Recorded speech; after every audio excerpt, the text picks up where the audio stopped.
ഇഖ്തർ വാഹിദമിൻ അമാലി ഉമർ ഖാദി. കഴിഞ്ഞ LP അറബിക്കിന് ചോദിച്ചൊരു ചോദ്യമാണ് ഉമർ ഖാദിന്റെ കൃതി കണ്ടെത്താൻ. ഓപ്ഷൻ എ ഇഹ്കാമു അഹ്കാമിൻ നിക്കാഹ്, മഖാസിദുൻ നിക്കാഹ്, അൽ ഫതാവൽ ഹിന്ദിയ, തുഹ്ഫത്തുൽ മുജാഹിദീൻ.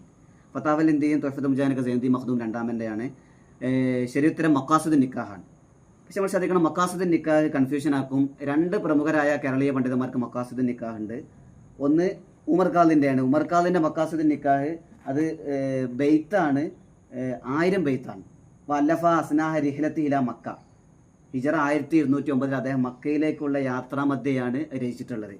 അതേസമയം കോഴിക്കോട് കാളി മുഹമ്മദ് ബിൻ അബ്ദുൽ അസീസ്, നമ്മുടെ മുഹദ്ദിമാർ രചിച്ച കാളി മുഹമ്മദിനും മഖാസിദുൻ നിക്കാഹ് ഉണ്ട്. അദ്ദേഹത്തിൻ്റെതും കസീദ തന്നെയാണ്, 252 ബെയ്ത്താണ്.